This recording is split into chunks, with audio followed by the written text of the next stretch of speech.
Last night, the Celtics continue to demolish every opponent that's put in front of them, whether it's at home or away. They win their 11th straight playoff game, this time, obviously, to take a 3-0 lead in the NBA Finals against the Dallas Mavericks. At one point in the fourth quarter, they were up 21 points, and everybody's saying this one's over. Then the Mavs fought back valiantly, got all the way down to a 2-point game. Inevitably, the Celtics would go on to win by 7, and now we're starting to talk about maybe the most dominant team in the history of the NBA. If they're able to sweep this one, get out the old broom and sweep right in front of all of Dallas's face and go back to Boston and have a parade and a celebration very similar to the one that Tom Brady had last night up at Foxborough that we will certainly chit-chat about. People will be talking about this team forever. Those two dudes right there they've been trying to drive a wedge between these two for so long. Tatum will go on and miss 14 straight shots, but while doing that, Brown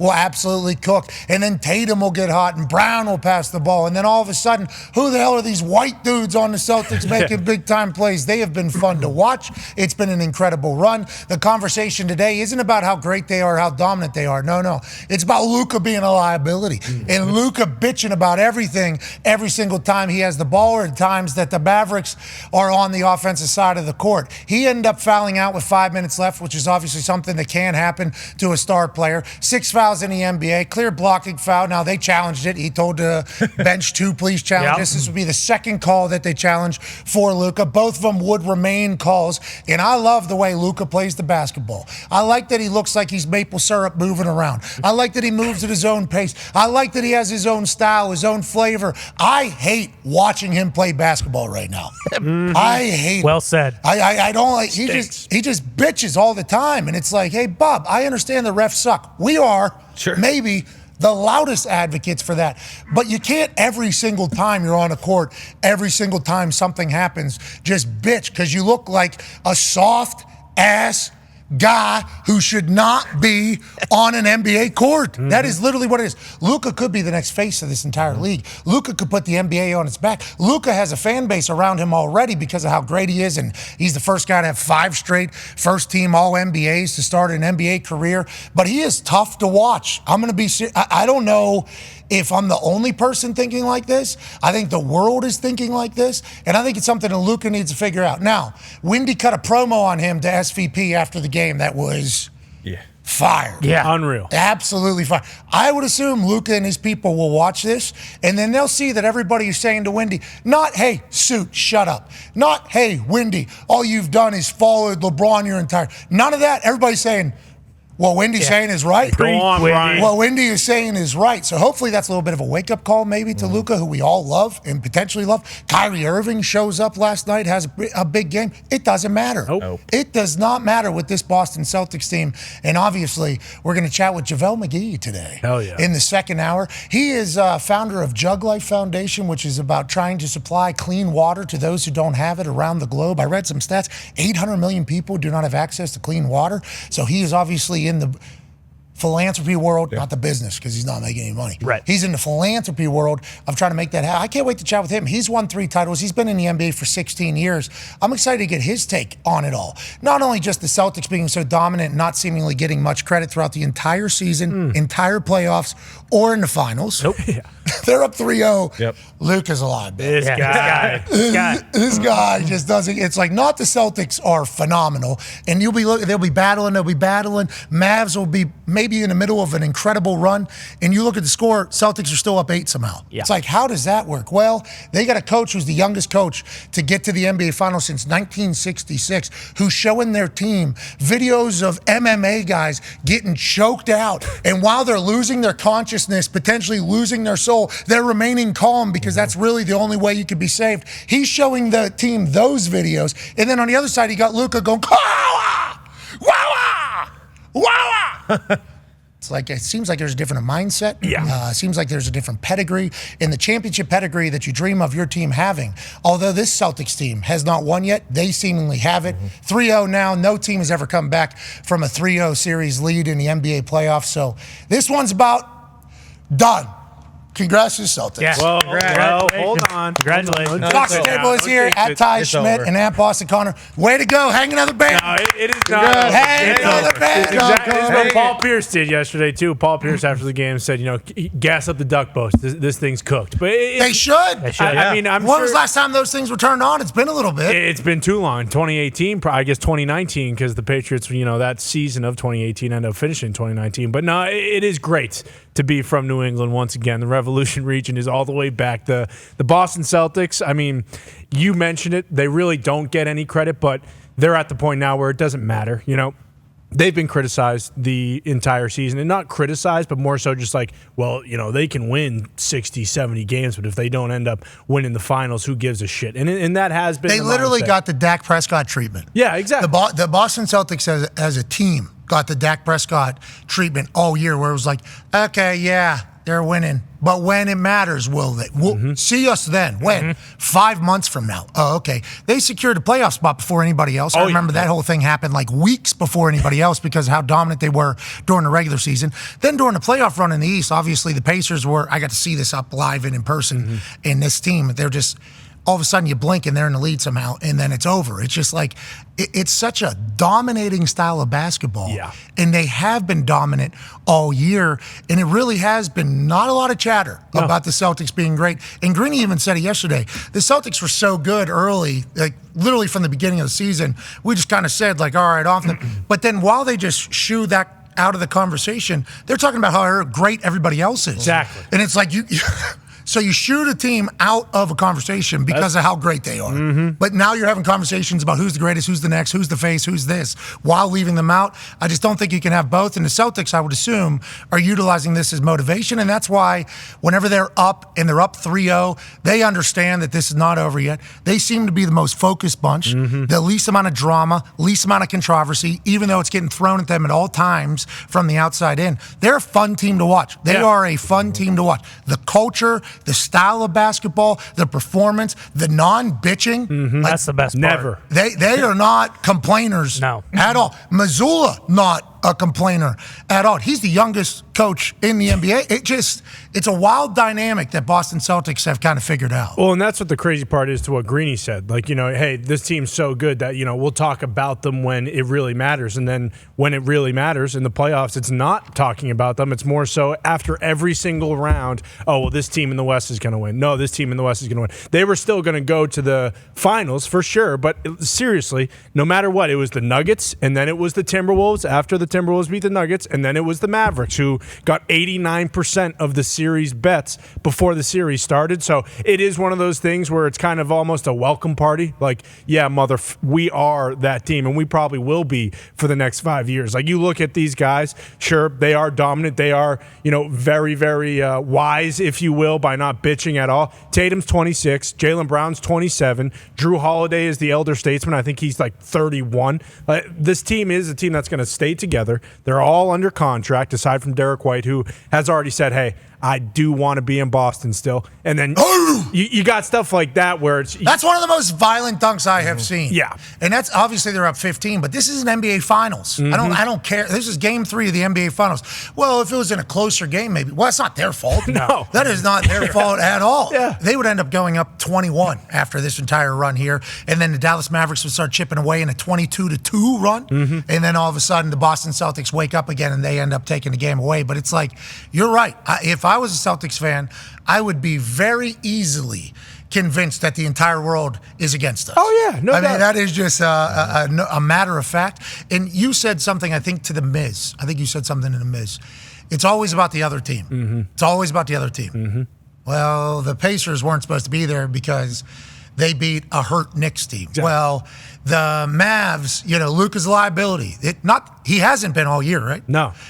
Every series, but they talk about his defense. But he hasn't been a liability that they've lost the series, right? Sure. No. And they played some pretty good teams in the Western Conference with some pretty good coaches. Yep. Very good. Some pretty good strategy and everything. Well, now it's the Mavericks. No, it's somebody. It's never like the Celtics just beat ass. Yes. Like, how come that is not the conversation? And if I was Joe Mazzulla, I wouldn't care until after this. But during that duck boat parade, at the end of it, when I get a microphone, I would certainly be reminding some people about some things that have been said all year long about this Celtics. Yeah, no matter what. And that is the thing. Like, it isn't about, hey, the game plan Joe Mazzulla has built about, let's attack Luka over and over and over again and let's switch on every single pick. Like, there are times when Kyrie almost looked like he was going to get to the bucket, but the Celtics defense, they switch so quickly. They just shut everything down, and every single shot, and this is my favorite part about the team, every single shot they have is contested, no matter what. The Mavericks, if they're going to the hole and it looks like it's an open layup or something, there is somebody coming over from the opposite corner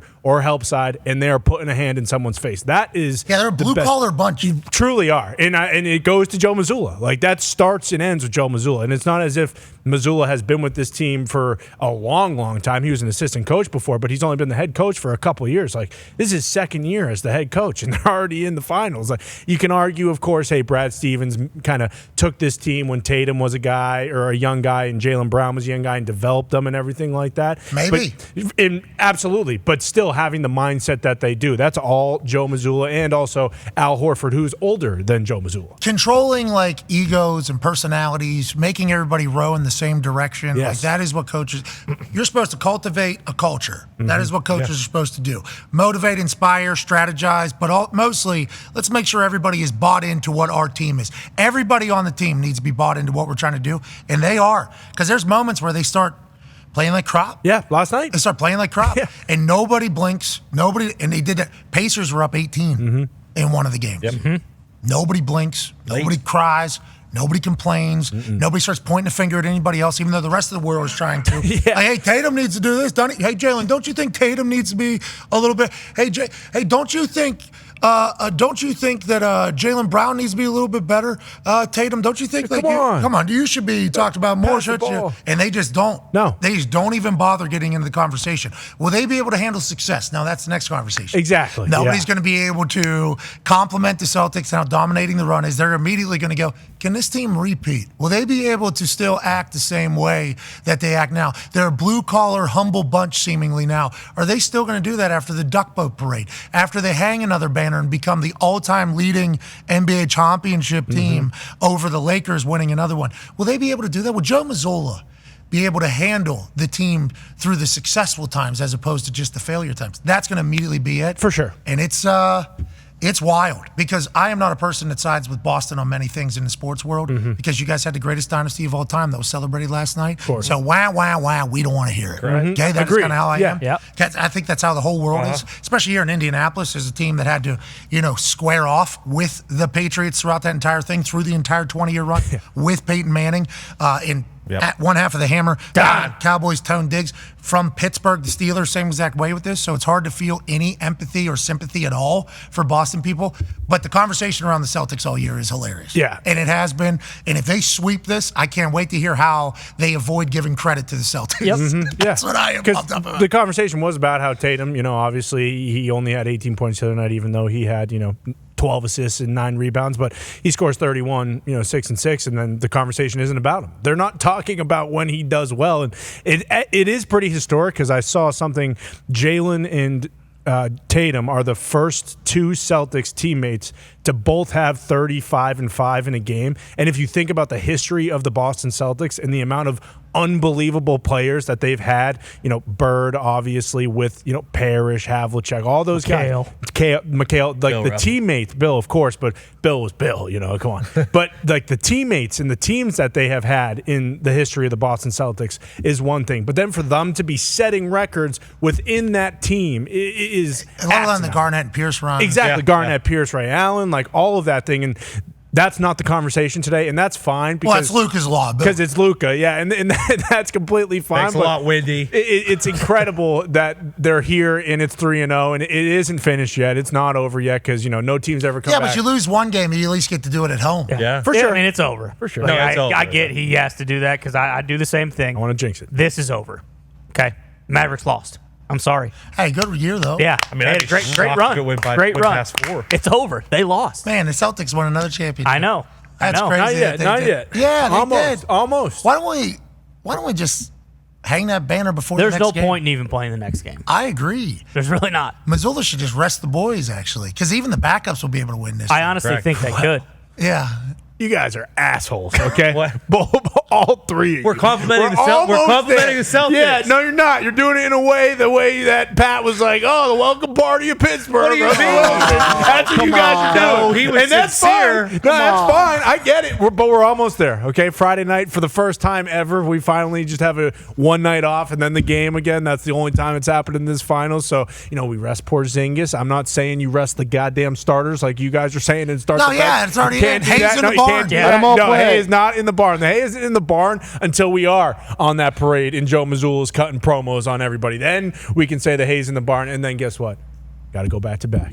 And then we got to go. I think the Hay's in the barn, but Luka may be standing there with a match, just ready one to burn last it match. down. Exactly. Especially with how everybody. Listen to how we talked about him. How everybody in the actual basketball community is talking about him. If we know Luka, he will be back. He does need to stop with the whining. It's ridiculous, man. Like people talk about LeBron.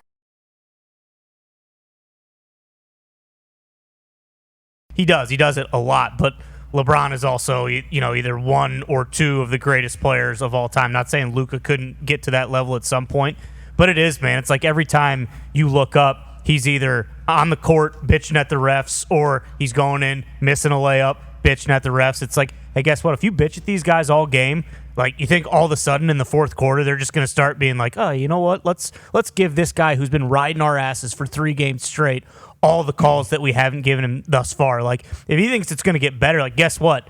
They're going to screw his ass over in the next game, too. Like, that's the way it goes. You can't bitch at these guys incessantly. For everything. Yeah, for everything. It's tough to watch. Joining us now is a man who probably has a little bit more information. And you know what? Luka might be in a bad mood because his knees hurt. That's possible. And his ribs, he's banged up. So maybe we shouldn't just be judging, his mood on these particular evenings because heightened, obviously it's the finals. For sure. And he probably feels miserable. We've seen him walk in there. But it is tough to watch. Joining us now, senior NBA insider for The Athletic and FanDuel TV, has been coming on this show since before both of those jobs existed. Long time. Ladies and gentlemen, friend of the program, long-time friend of the program, Shams Charania. I called you Charania. That's on me. Charania. Long time. What happened to Sean? What happened to Sean? Are we just retired? Can Sean be retired? We don't do WNBA talk anymore. So Sean is probably not going to show. The universe has told me not to do that. So Sean, rest in peace to Sean Charania. Moment of silence. Silence. Shams, you disrespectful piece of shit. Yeah. I mean, I can't. All right, let's move along here. Shams, let's talk about injuries in the finals, and then we'll talk about some breaking news that is taking place in head coaching search for the Los Angeles Lakers. I think you reported that Porzingis potentially back for Game 4. Now, a lot of people were talking about yesterday's game being the Mavericks game to win, and maybe even the sports books thought that because Porzingis wasn't playing. Even though their winning percentage without Porzingis was higher than their winning percentage with Porzingis, I'm talking about the Boston Celtics, that was the big storyline of Game 3. You're reporting that there's a chance he's back for Game 4. How likely is that? And what are your thoughts on the whole situation?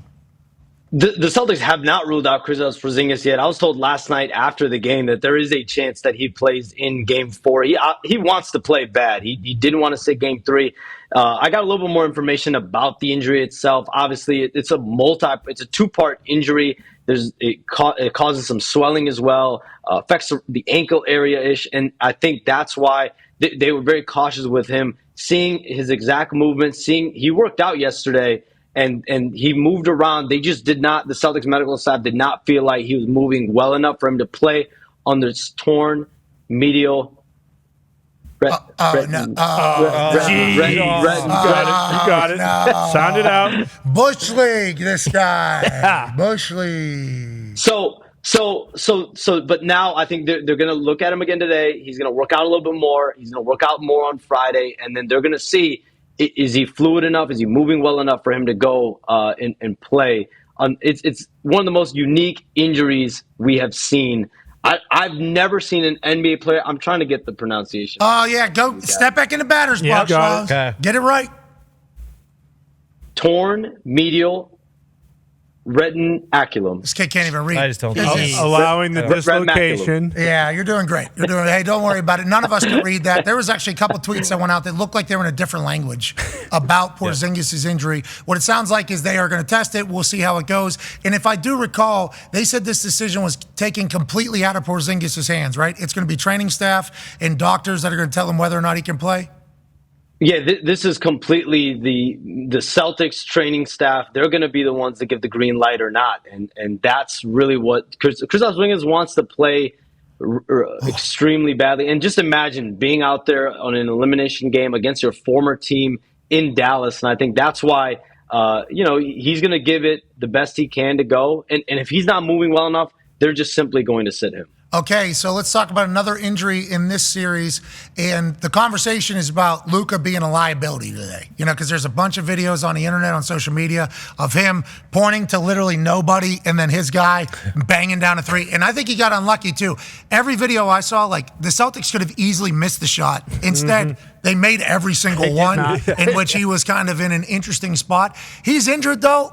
I'm watching, and I'm not a big basketball guy, obviously. I will watch games, but I never played, so I don't really know the ins and outs of it. He seems to bitch at the refs more than anybody in history. Is that how he always is? Or is he maybe in a little bit of a bad mood because the body hurts so much, they're in the finals, and it's not going exactly how he sees it going? So it just came to me. It's torn medial retinaculum. So it just came to me. Literally just came to me. This guy sucks. Get off it. As far as Luka is concerned, there's always been this thing, right? It's the refs, it's his conditioning, the shape that he's in. And last summer, it was about the conditioning, the shape that Luka Doncic was in. And the Mavericks did test him about it. And there were some serious conversations had. And Luka Doncic came into this season in the best shape that they've seen him probably since his rookie year. And so we've seen when Luka Doncic puts his mind to something, he can make it all happen. He's one of the best players in the league. Obviously, in Game 2, had that 30-point triple-double. And last night, fouling out with 4 minutes plus left in the game, just can't happen. Wrong place, wrong time. He has to figure out a way to stay out there on the court. And he wasn't able to. And obviously, we see him right there. He did not agree with the foul call. Replays obviously showed that it was a foul. But listen, there's going to be even more conversations after this Mavs season, right? Because this team, we saw it this year, they're close. I don't know how close they were to beating the Celtics, because the Celtics right now, to me, seem head and shoulders above any team in the league right now. They already won. Not yet. It's their year. And I think getting Kristaps Porzingis, getting Drew Holiday, the way that they were able to turn Marcus Smart's loss, I thought that was going to be a massive loss for that team. Not having a guy that can play multiple positions, can guard, can defend, be a veteran anchor in the backcourt.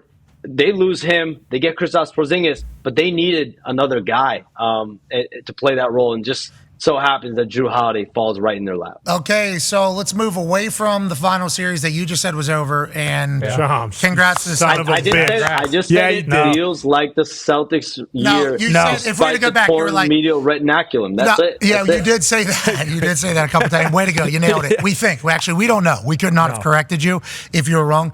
But you said we don't know how close the Mavs were to beating the Celtics. Yep, it's their year. It's like, whoa. Okay, so it's congratulations. They were close. Like they played Game 2 pretty tough. They played Game 3, obviously. They had a double-digit lead, and then middle 2 quarters completely got blitzed. And then right there at the end, they were down 20 in the fourth. They make it a game. They got it to within, 3? 2? Two. Yeah. So, you give yourself a puncher's chance. These are games. These are within the margin games. It's a make-or-miss league, and they just didn't make enough shots and didn't have enough players step up. And you know who made the shots this year? Celtics. Our champions. This series so far. The Boston Celtics. Come on, you sacks of wine! All of you, stop clapping. Okay, Jesus. Last question here for you, Shams. Massive breaking news this morning all across ESPN. JJ Redick is getting a formal interview with the Los Angeles Lakers this weekend. Feels like this was maybe inevitable in some parts of conversation, but is this real? Is this his first interview? And what are you hearing about JJ Redick potentially being the coach of the Lakers? This is the second time that JJ Redick is meeting with Rob Pelinka and the Lakers. He met with Rob Pelinka and the Lakers the week of May 13th at the draft combine in Chicago. They met for nearly 2 hours there, from what I was told. And then the Lakers met for over 2 hours with James Borrego in LA. So that's been the timeline. And then they met as well with James Borrego a couple weeks after that as well. Let's see if I get my date right. They met with James Borrego as well near the end of May. So 2 meetings for James Borrego in person. Obviously, JJ Redick has had a lot of interest from the Lakers throughout this process. I said on this program Pat, if you remember, I actually said on your program on May 24th that JJ Redick is the favorite and that it is down to JJ Redick and James Borrego as the two finalists for the Lakers. And that has not changed. It didn't change. Nothing changed from that point. I reported on it as well in The Athletic last Tuesday. I believe that was June 4th. And really throughout the Lakers process, nothing has changed. They need to see how JJ Redick, of course, does in more meetings, meets with Jeannie Buss and ownership. But listen, I said also on May 24th, it's interesting. The dots are kind of connecting, right? Like the timeline is falling into place. We have the draft in about 2 weeks. The finals are about to be over, potentially as soon as Friday. I mean, is this a fact? It's going to be over as soon as Friday, and then the Lakers will hire their head coach. It is interesting timing. I find it very interesting. Yeah, it's very interesting, and obviously we all know what happened with Dan Hurley and the Lakers. A 6-year, $70 million offer was made to Dan Hurley. He decides to return back to UConn now. All systems go back potentially into the JJ Redick or Borrego camp, which you mentioned, I think, a couple of days ago. They could have hired him a few different times now. As this they had him into their facility for meetings all day with ownership, with Rob Pelinka, with their entire staff about 2 weeks ago. They've interviewed him for about a month now. If the Lakers wanted to make and James Borrego, to his credit, is also very much in play with the Cavaliers to be their next head coach. I think that coaching search will come down to Kenny Atkinson, the Warriors assistant, and James Borrego. But that's really a neck-and-neck process. So he's in play there. And James Borrego is going to get another head coaching job, whether it's this cycle or the next cycle. I think people really respect the job he's done with your boy, Zion, the way that he's allowed that Pelicans offense to flourish the last year or so. But the Lakers have been focused on JJ Redick. James Borrego has been a candidate in this as well. And the biggest thing for them is making sure you go through the process, you go through the right timeline of this all. And I think it's at a point now where even the key players on the Lakers, there's a level of understanding among some stakeholders, and they would support if a guy like JJ Redick were to be the head coach of this team, which, this is a decision that comes down from Rob Pelinka and Jeannie Buss. All right. Hey, we appreciate the hell out of you, Shams. We can't wait to see how this all unfolds. Yeah. And I'm sure you can't either. Ladies and gentlemen, insider for The Athletic and FanDuel TV, Shams Charania. Yeah, Shams.